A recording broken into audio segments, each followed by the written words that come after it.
very happy to welcome everyone to the very first recorded session of ACAN Netherlands and the very first launch of a resource from ACAN Netherlands. My name is Jasmine. I am one of the members of the Architects Climate Action Network Netherlands. And just before we start, a few house rules.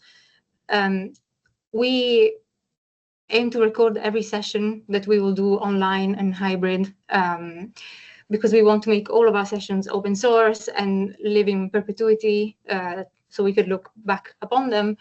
And these will be uploaded on our YouTube channel after the end of the session. We ask, I think everyone has done it already, but whoever joins to just please mute their microphones, and we'll have time for a Q&A session at the end. But until then, if you want to introduce yourself, who you are, why you're here today, how you found us in the chat, that would be very brilliant in the meantime. And also maybe put any questions that come up during the session in the chat, and then Margot will pick them up later during the Q&A. Maybe if you go to the next slide, Sonia. Great, thank you. I hope everyone sees it, but this is the agenda for tonight. We're going to try and keep this to an hour. We're usually not extremely successful at this, but we're going to try. So I'll first give a little introduction about ACAN in general and ACAN in the Netherlands. Sonia will then take us through the Circular Natural Material Group of ACAN Netherlands, explaining the mandate, what the actions are, and what the wider campaign for this resource is. She'll then explain the Good Materials Library, which is this resource that we are finally launching. Then we'll have more or less 20 minutes, 25 minutes for questions and answers, done by Margot, facilitated by Margot, and then we'll do a brief closing to the session. Firstly, maybe, I don't know who has heard of ACAN before, maybe a few of you have already been to our gatherings, but the Architects Climate Action Network is a merging of architecture and climate activism. ACAN is an open, voluntary network of individuals from across the built environment professions taking action to address the climate and biodiversity breakdown and climate justice. It was first founded in the UK in 2019, and then ACAN in the Netherlands followed, being born in 2023, from a shared vision to urgently address the climate crisis by collaborating collectively and independently from any organization. This was to bring about the necessary systemic changes that the industry is yet to see. ACAN has three overarching aims.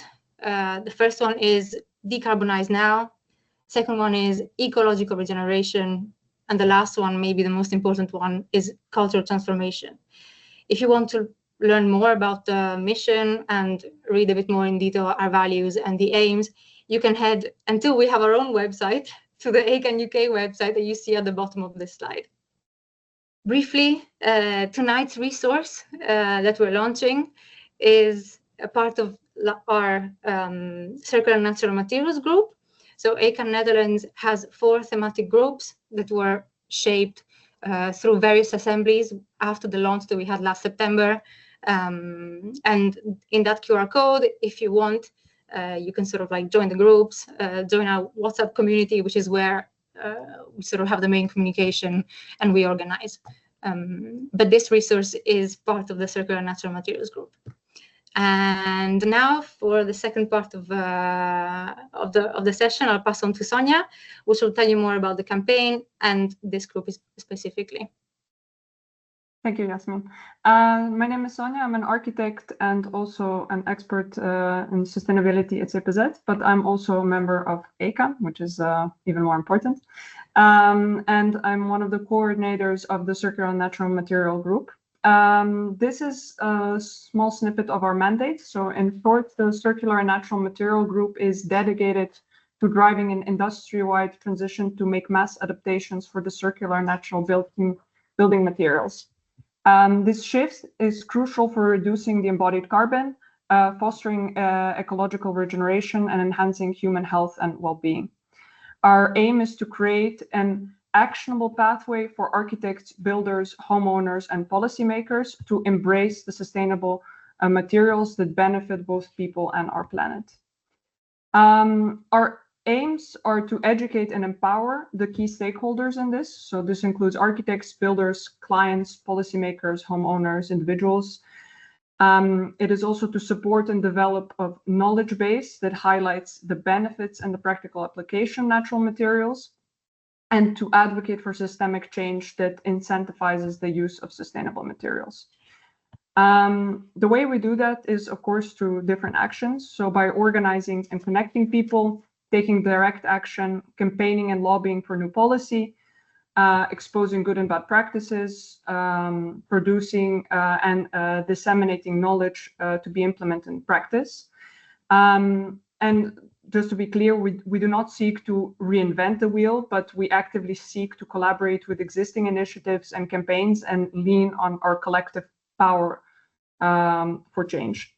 We noted down a couple of actions that we are busy with and that came out from these different assemblies. So, for example, petitioning for lower FOT for bio-based materials, blogs and posts for detailing, detail library, visiting and exploring projects. This is also can be done jointly with the ecological regeneration group. Transparency in material impact, so encouraging transparent supply chains and ethical sourcing practices. And one that we will be focusing today is the creating a natural material library, which is the action we will be talking about today. So why did we choose this resource? One of the biggest challenges is, of course, sourcing sustainable building materials, and it is often it lacks clarity, unbiased, and trustworthy information. We realize there's a lack of transparency about certain products and also amongst people who are spreading information about the materials. There is no dedicated resource which is kind of made by architects for architects. It is hard to find information without the vested interest of selling the material. Some data is also seen to be outdated, inconsistent, or incorrect even. Lack of a simple, clear, and accessible data resource. And of course, in ACAN NL, we're focusing on the information for the local materials. So in the Netherlands and also suited for Dutch regulations and buildings. So a bit about the campaign. So ACAN NL is launching now this campaign to accelerate the shift towards bio-based and geo-based materials in order for, of course, for our health, for the climate justice, for the widespread adaptation of low embodied energy solutions. And the campaign aims to challenge the cultural norms and influence national regulations and building environment. Some of the issues and struggles which we're addressing through this campaign is that we saw that architects often face uncertainty about reliable quality, reliability of the source and materials, quality, costs, maintenance of sustainable materials.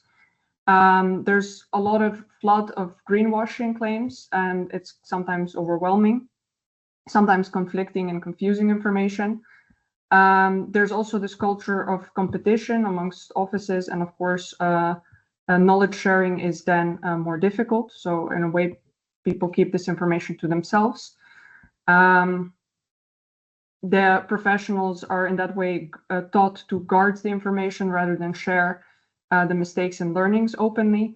And it's, as I mentioned before, it's hard to access unbiased, peer-reviewed, independent resources that can help the widespread faster. The aim of this campaign is then to encourage collaboration and open source amongst individuals, offices, and different parties. It's supposed to be a highly trustworthy and independent peer-reviewed source.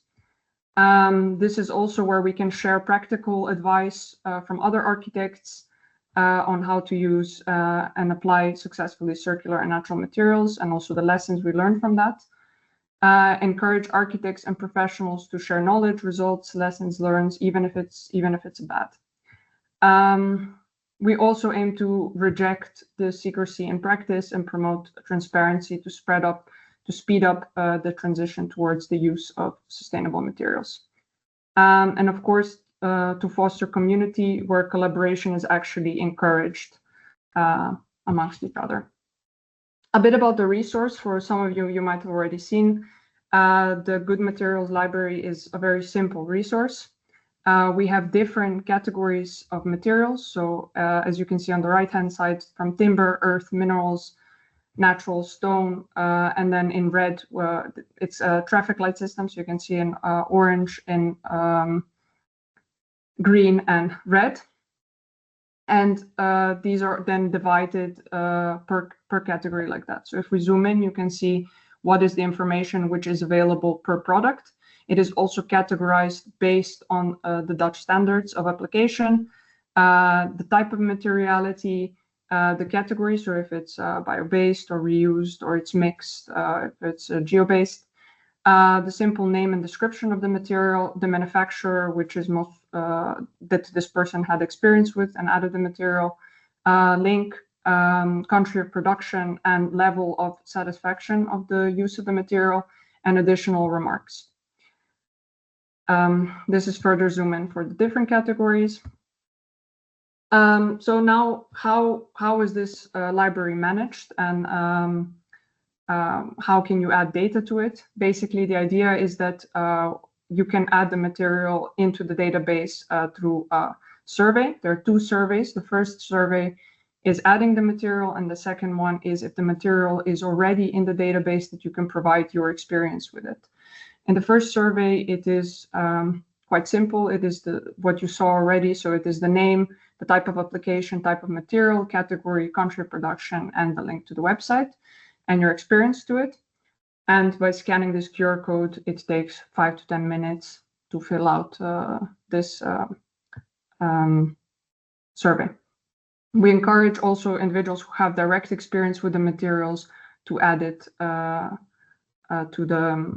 the library.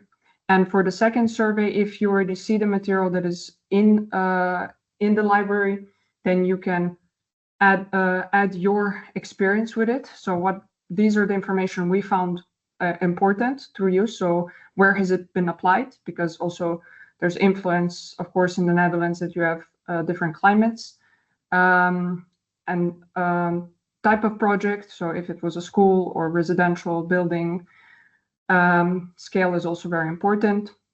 Year of application, supplier experience with the material, assessment over time. So if you have visited the project years later, how has the material aged under the different conditions? Technical limitations, if there are some issues with, for example, fire, or if there are issues with acoustics or some other technical aspects. Issues with application. So we also see that some suppliers don't have experience, or some contractors don't have experience using natural materials. So perhaps there are some issues which emerge from there. And of course, photos of the applications. So these are the two surveys, and we planned to maintain the library. So we are the ones who would be maintaining it, but it's supposed to be non-biased and very straightforward and easy to use for anyone who has experience with natural and bio-based materials. I will give the word back to Yasmin. She will explain two small projects, which are by another office. Thank you, Sonia. Yes, so we originally had Erika here, which you can see from a green with the green screen, but she had an issue with one of her dogs, unfortunately, so she couldn't join the seminar, let's say, the launch. She's still there, but in spirit for now. These are two, these are images from one of her own projects, with a 3D detail that they made. This is a CLT and wood fiber, sort of, so CLT, wood fiber, and thatch, so reed build-up. And it's also the first vapor open build-up with CLT. And I think she sort of put them in the presentation to show that sharing these pictures and details with all other professionals can sort of steer a change faster. If you go to the next slide, Sonia. and we can learn from office to office, or from, I don't know, client to builder, or vice versa. What has worked, what hasn't worked. This is an example from the same project, I think, with compressed earth blocks and CLT to add sort of thermal mass. And then, as you can see in the pictures, the heating and the cooling was put inside the compressed earth blocks to add thermal mass. So yeah, if we were to receive sort of images of good examples, but also something maybe that hasn't worked so well, like you can see in the next slide, Sonia, this is what we're aiming for. So to actually create a conversation between professionals, people that are trying out, specifying natural materials and implementing them in real life projects and seeing what works, what doesn't work. Is it the detailing? Is it the type of material? Is it where it's being placed? And as you can see here, this is just a few screenshots from a post that was posted a few months ago on LinkedIn. And I think that's why we are going to make good use of social media for this campaign, because it's very easy, as you can see, 58 comments, just to sort of share information outwards, and just get really sort of instant feedback and really good conversations about different applications.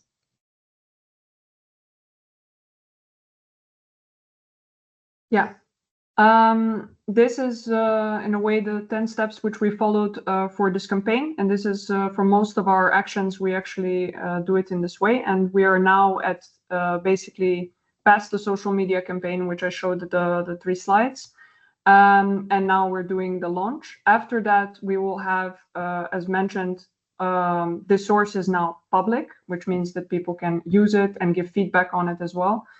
And it will be the idea to maintain it and to grow it so that it becomes more useful and a platform for people to access this data. And potentially, like Yasmin said, once we have enough or we have good examples of projects that we think we can share on social media and with the permission of the people who uploaded it, we would like to create and promote these projects and the application of natural and circular materials. And of course, with every action, there's of course a post-evaluation, but this is something that is done, I think, every now and then to see if this is a successful campaign. Furthermore, we can go into, so as mentioned, there's different levels or different actions that we want to take. And what is currently being done in ACAN UK is that they also have natural material library, but they also now launched a detail library where they together collaborate to create details. And this is something that we also find interesting, especially in the Netherlands. It's very important with the weather conditions and all the leakages that we have in the buildings, in a way, that it's important to focus on how natural materials can be integrated into this climate. And very often, like you can see in the post with the Accoya, there's a lot of issues that came with detailing and not with the material, essentially. So that is also next step, is to either collaborate with ACAN UK to build up this library and also with the details that we apply in the Netherlands, or to have a separate resource. And this is a bit how it looks like. So similar to the details that Erika showed for from Erika's project. Sorry, Sonia, I think before you go to the next one, I think what is important to say about this one, this is already live, by the way, so we will send, after this session is ended, we'll send an email out to everyone who sort of got a ticket on Eventbrite with a few links, and we'll also send you the link to this resource. But this is just like an open source resource, and what you see here is downloadable PDFs with a 3D and a 2D sort of build-up of walls, roofs, floors, done entirely with natural materials. So indeed, we're also aiming to collaborating with ACAN UK and just sort of like feeding into maybe even this specific resource. So maybe there would be, I don't know, a Dutch sort of a Dutch library there for materials that are maybe found more in our context, even though the UK is not so far. Yeah. And I think now I give the word to Margot for the questions, and hopefully we can get some answers. Yes. Stop screen sharing, Sonia, sorry. So, hi, I'm Margot, co-coordinator of the Circular Natural Materials Group. And so I will facilitate this Q&A. So if you have questions, please write them in the chat. Or we're with a small group, so it's also, I think, can work. Yeah, we also have a list of questions that we've collected before the meeting from people who couldn't attend the meeting, for example. So the first one was why use social media to do the soft launch? And I don't know if someone else want to answer, or I don't know. Yasmin, do you want to answer, or? Maybe I can try giving it a go. This resource, one of the reasons to make this resource is to really radically collaborate amongst each other beyond the walls of offices or practice or any limits that the professional world sort of gives us beyond competition, budgets, etc.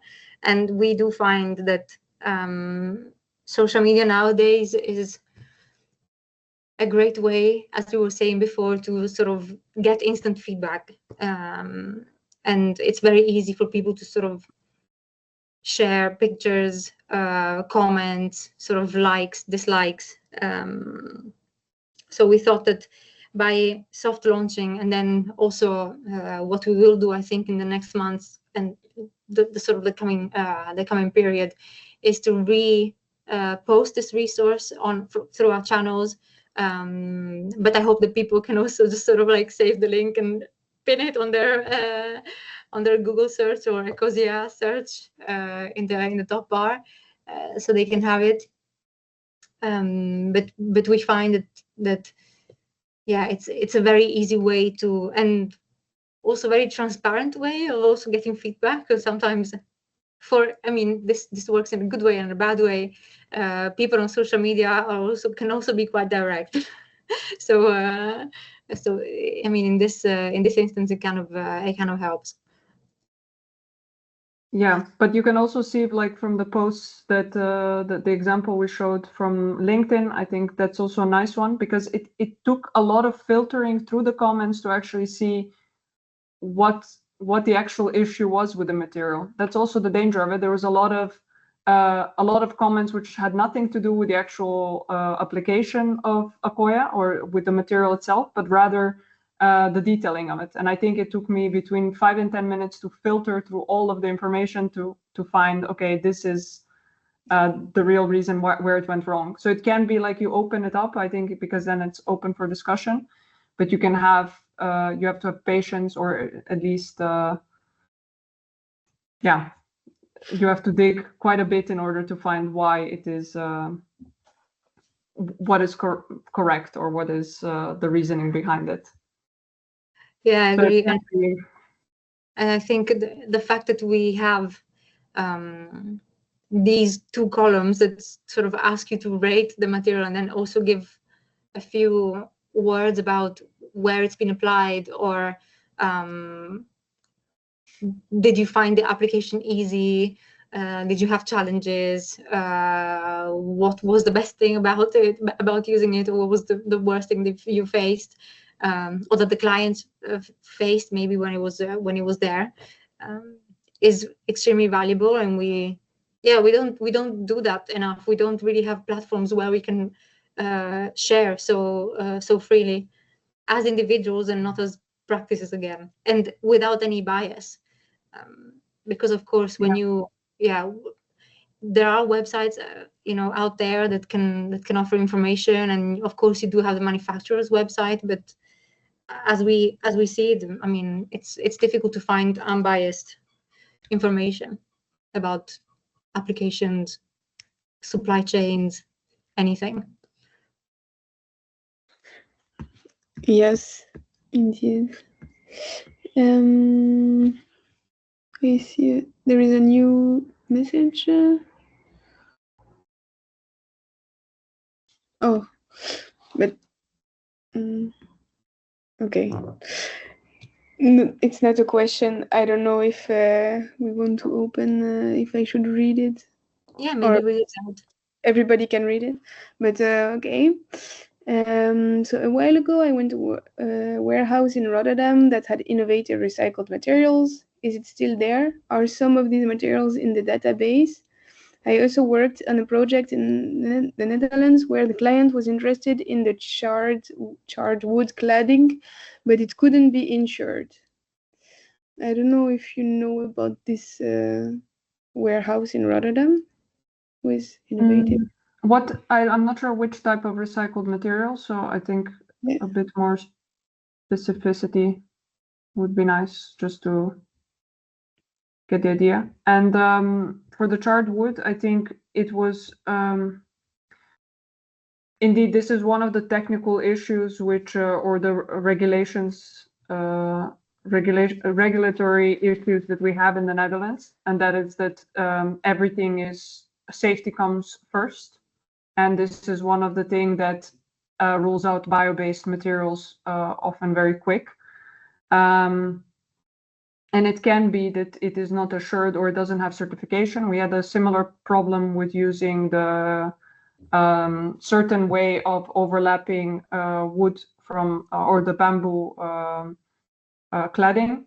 And what often happens is that you need to take an extra step in order to prove that this certification is valid somewhere else, and then you have to kind of recertify it in the Netherlands, and that usually is a cost that nobody wants to pick up. And often in the design process, you don't have enough time to deal with this issue. So if you want to design with a certain material which is not yet been processed in the Netherlands, or is not to the regulations or the specs, then if you really want to, you have to take the extra steps to make it happen. And the client often doesn't want to do this. We have it a lot with projects which are, for example, for the government, if it has to have like a resistance class, materials are not tested, and then you automatically start to go, for example, a steel solution, or and that cost that needs to be taken either by the client or a supplier, and that's often where it stops, because as an architect you kind of feel a bit, you can talk to your supplier and you can ask them, I need a certification, otherwise I cannot use the product. And with a client, it's kind of the same. And often what happens as well is the contractors sometimes test the materials, and then they use these tests only for themselves. So they don't, again, want to release this for other use, but only for a project-specific thing. So there's a lot of issues. And what's interesting is to see where the bottlenecks are, because these are only a few that also I encountered. So the material was insulation made from recycled materials like jeans. The place was specially for environmental materials. I wonder if this was material district. Possibly. But this was, I think, maybe for the insulation, they use often jeans. But that is something that I've seen in the Netherlands being applied. And also like tables made from recycled jeans. And this is not in the database yet, so it could be nice. Yeah, but if someone has experience with it, please, by all means, put it in the database and tell us your experience. Yeah. Okay. Another question. One thing is natural material products, one thing is natural materials. Will there be a way to distinguish between materials and products in the library? I can try giving it a go. Okay, go for it. I think maybe this also has to do with the good materials list, good materials library being expanded to not only material resources or products, but also human resources that know how to deal with certain materials. So, for example, if there are how do you call it, constructors or builders that are that know where, like, which soil is good, which natural fibers are good. We can also start mapping or getting feedback on human resources that know how to where to source or how to use specific materials rather than products, so that the natural materials don't only sort of stay in the products, but if you want to use sort of round earth or stone, for example,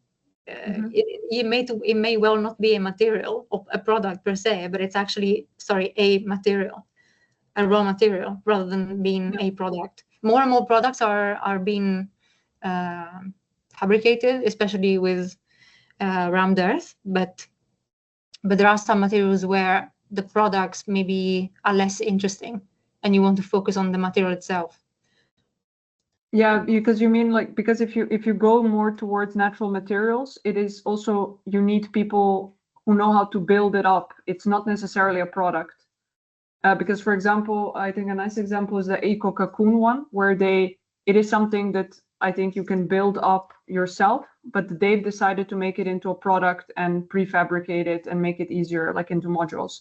But that's also something that I think in the next couple of years, we're going to see a big transition towards smaller practices and also more hands-on, how to say, like the craftsmanship is going to come back.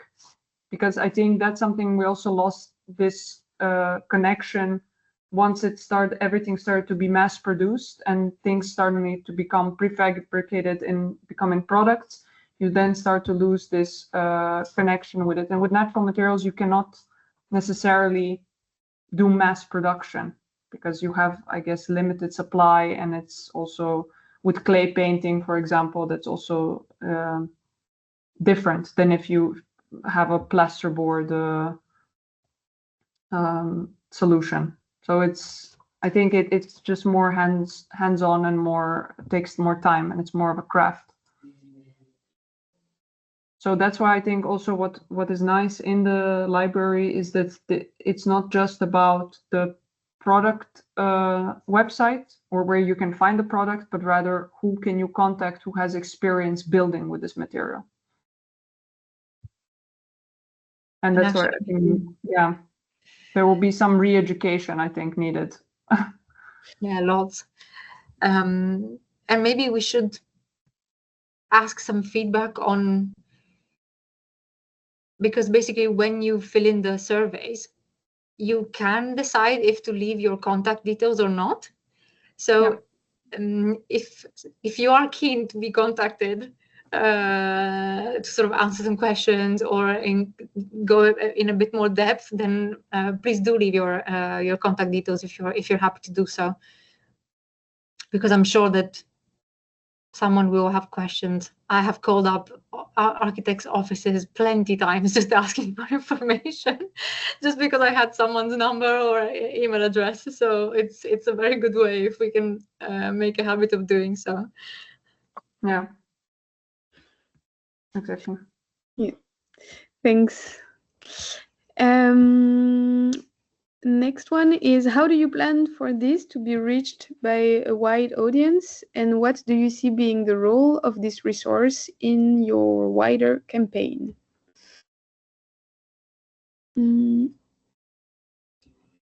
Margot, you want to try this one? Me? Yeah. No, you or Sonia as the coordinators of the group.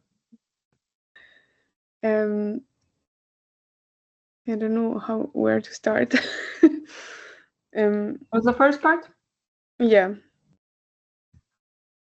No, but so I think it contributes to the widespread of knowledge. That's the first thing. So like that's one of the main things in the that we're trying to do also with ACAN Natural and Circular Material Group is that we want to share the knowledge amongst, and also to make sure that it is not how do you say it, that it's not biased, that it's actually it reaches as many people as possible through kind of sharing it online. And yeah, it's, I think, the first step to get people talking, and not just in their own practice recycling their own information in a way.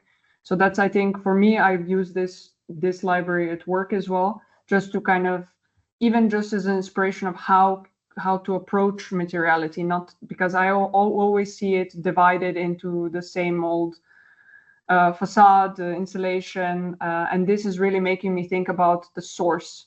And I think that is one of the difference between when you make a database, that it's not, you're thinking about how you want to categorize these materials. So that was also already a first step for me, and I think that's something that people appreciate, or I hope that it kind of gets you out of this thinking about categorizing materials into different sections of the building, but this is more categorizing it if it's timber, if it's clay, if it's minerals. So understanding your notion of materiality. So I think that kind of helps also for people who are using it to get you out of this standard thinking. But it's a bit, not sure if answering the question. Margot, do you? I don't know. For me, I think this database is really like really the base of this group, where you can find resources, but it's really like just a starting point, and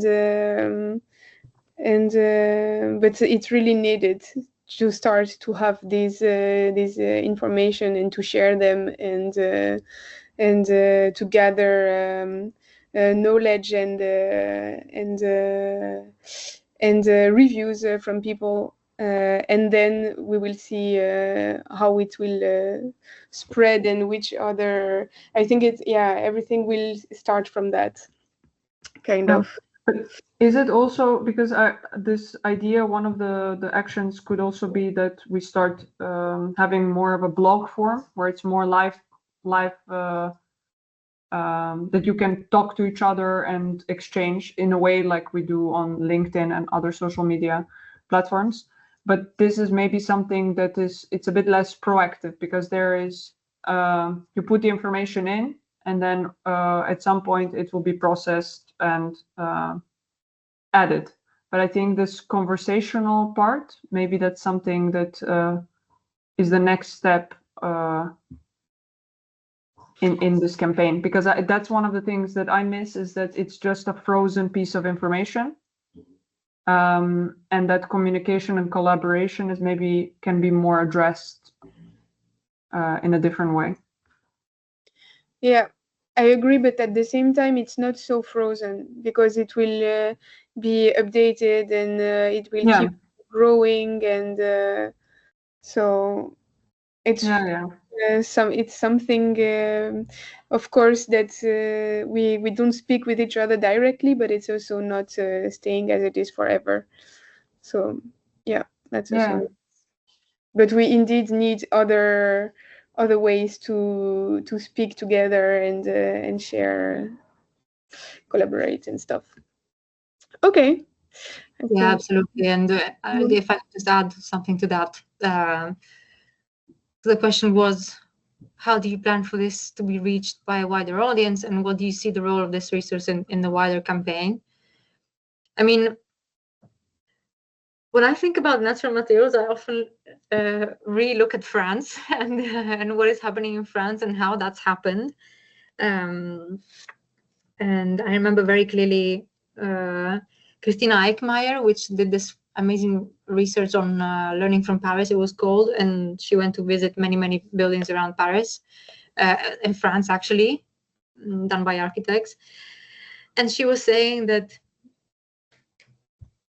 one of the reasons, of course, you have regulation, and I think the Netherlands has a lot to learn from France in terms of regulating the embodied carbon, actually looking at life cycle assessments, integrating those in the sort of work process, in the decision making.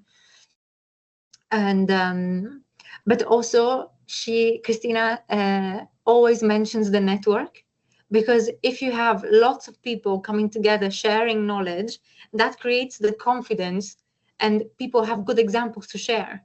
So you always have you can always back almost your intuition, or what you want to do, you can back it with examples that have been shared through a network, because things can be done. These materials are not new. We've been building like this for centuries. So there is, there is embodied knowledge, but it's just that we've sort of lost the knowledge or the confidence actually to use these materials because of fossil fuels, pretty much. After the war, like, it's just become very, very comfortable to specify and use petrochemical or fossil-based materials. They became cheaper, and we just sort of leaned that way. So we have lost the sort of the knowledge to, or the confidence to use these materials, and now everything is seen as new and it's seen as a risk. Or actually having a network and even this resource, with the fact that you can give your opinion and your experience and share pictures and share a project, then this gives everyone the confidence, because then you can really sort of back up your arguments with clients, even just saying, look, this is beautiful. It has been done very close. And I'm sure that in the Netherlands, there are many examples that are not very widespread, but that we can collect and use there. Yeah, very true. Thanks. Yeah. And I think also, like, the manufacturing part of it, you can just order it in a way, or this is a bit reflecting also the consumer part, that consumerism culture, that you can just order kind of a set product, whereas this is really that you need a specialist to build this up, or that you need someone who can craft it. And that's, I think, a different mindset, because it's very difficult to find someone. You find it if we're talking as a homeowner, for example, and you need something fixed in your house and you need to redo your bathroom.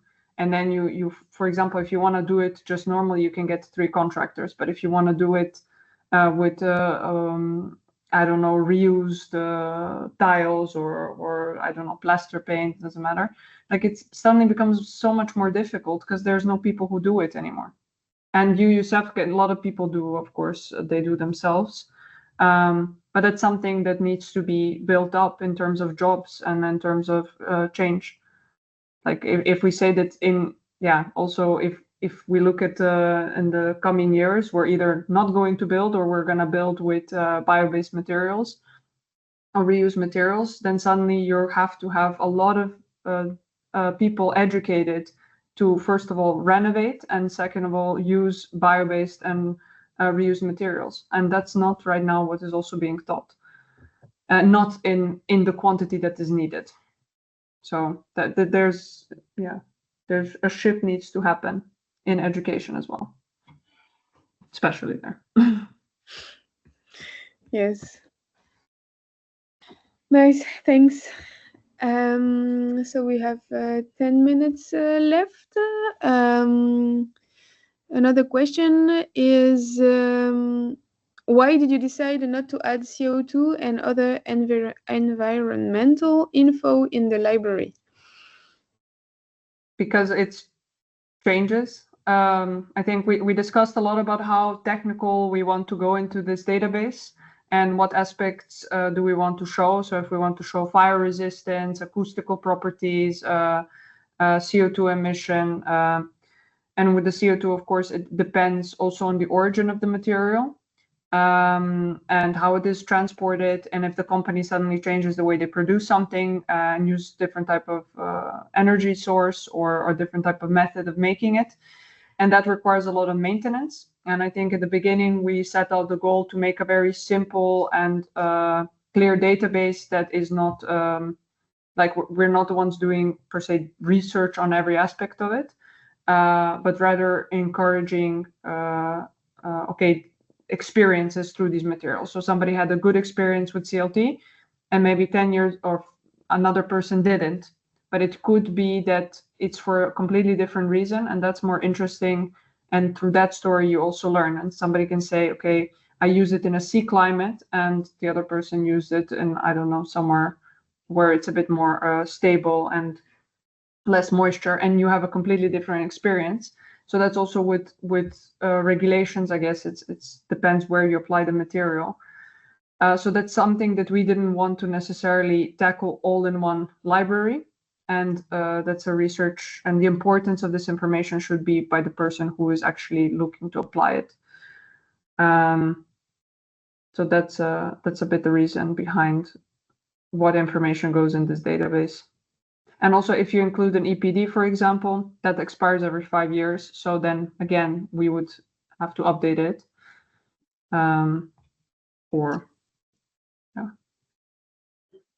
But also, if I can just add to that, there are so many other resources, amazing resources that give you the upfront carbon. So not looking at transportation, just what is needed for collecting the raw resource, the raw materials, such as revalue. You have like the material pyramid. You have many different places where you can find this very specific information. But I think it's already quite good, because when you input a material, you have to select if it's bio-based, geo-based, and I think there is another category, reused, I think. So we're already making it very clear that these won't necessarily be low embodied carbon materials in the library. In addition to, yeah, exactly. So we are filtering a sort of degree of materials out there by default. So yeah, we just don't want to do double work. And when you look at these other websites that have a lot of information, it's also I find it extremely confusing. Also because some maybe take into consideration embodied carbon, some only upfront carbon, some cradle to cradle. So you never know what you're looking at, or you need to spend time understanding what you're looking at. You're comparing apples with apples and not apples with pears. So we really wanted to make a straightforward resource with its main purpose to be sharing experiences. By default, it's materials with low embodied carbon, but mainly let's share what the barriers and the successes are, so that we can all be confident in using these materials where they can be used or where they make sense to be used, because we need to specify them properly. We need to learn where they can be applied, where they cannot be applied, how they need to be applied, what's the detailing. Detailing is always key to success. So that was more important to us rather than collecting environmental data. Yeah. Thanks. Very good explanations. I have a question for Mentimeter, but I don't know what is this. No.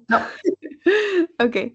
And the question to the audience, if there is some topic that you would like to hear about, just yeah, tell us if there are some things. But you can answer in the chat, or sending us an email as well as answering now. Exactly. And that's it. We went through all the questions. Thank you, Margot. You did a great job at managing the Q&A for the first time. Thank you for all the presentations and explanations. We can show up the last slide. Oh, yeah. Maybe I just want to ask if there's any other questions from the other people attending. If not, then we can close here with 10 minutes. 10 minutes to spare, which is amazing. Thank you everyone for yeah, thank you to those who joined tonight, and thanks a lot for the presentation. It was really nice. Great. Thank you for the feedback. Always very welcome. This is how you can reach to us. So we have the you have the email address there, our LinkedIn, our WhatsApp groups, and also the Instagram account. This is how you can get involved. If you scan the QR code on the left, you will get taken to the whole sort of WhatsApp community, where you have also the other groups. So the ecological regeneration, existing buildings, reimagining practice and education, and the circular and natural materials group. And yeah, feel free to pop into to any group and get involved. This is where we mainly organize. So thank you everyone for tonight, and see you next time. Thank you. Bye. Bye.